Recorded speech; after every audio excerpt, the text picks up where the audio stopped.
America தான் இண்டஸ்ட்ரீஸில் world லெவலில் manufacturing செஞ்சு இண்டஸ்ட்ரீஸ் லெவலில் பெரிய நாடுகளுக்கு பல நாடுகளுக்கு ஏற்றுமதி செய்யக்கூடிய நாடுகளில் ஒரு 10 நாடுகள் எடுத்துட்டோம்னா 3வது 4வது நாடு அமெரிக்கா வந்துடுவாங்க.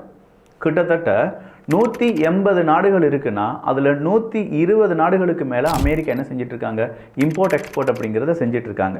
அமெரிக்காவில் உற்பத்தி செய்யக்கூடிய பொருட்களை அமெரிக்காவிலும் விற்க வேண்டும், பிற நாடுகளுக்கும் விற்க வேண்டும் அப்படிங்கிற நிர்பந்தம் அமெரிக்காவுக்கு இருக்கிறதுனால அமெரிக்காவினுடைய வியாபாரிகள் என்ன செய்வாங்க, அவங்க பொருளை தயாரிச்சுட்டு இந்தியாவில் போய் விற்பனை பண்ணலாம்.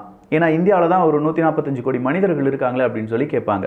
அப்போ அமெரிக்காவும் இந்தியாவும் உட்கார்ந்து பேசும்போது இந்தியா சொல்கிறாங்க, இல்லை எனக்கு இதே மாதிரி பொருள் இருக்குது, நான் அந்த பொருளை என் நாட்டில் வந்து விற்க வேண்டும் என்றால் 60% வரி விதிப்பேன் அப்படின்னு சொல்கிறாங்க.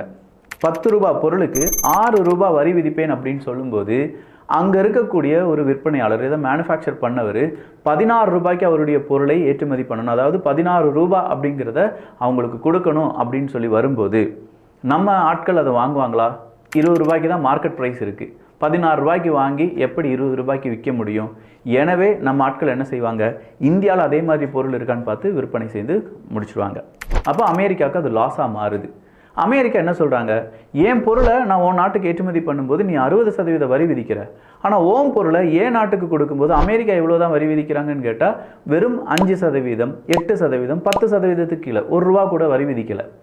இப்படிப்பட்ட ஒரு நிலைமை இருக்கிறதுனால ஏன் நாட்டில் நீங்கள் நிறைய பேர் எல்லா பொருளையும் டம்ப் பண்ணுறீங்க, ஏன் பொருள் எதுவுமே விற்க மாட்டுக்கு, எனவே ரெசிப்ரோக்கல் டாரிஃப் அப்படிங்கிறத நாங்கள் அறிமுகம் பண்ணுறோம் அப்படின்னு சொல்லி அறிமுகம் பண்ணுறாங்க. இதுதான் ரெசிப்ரோக்கல் டாரிஃப் அப்படிங்கிறதுக்கான மெயின் எய்ம்.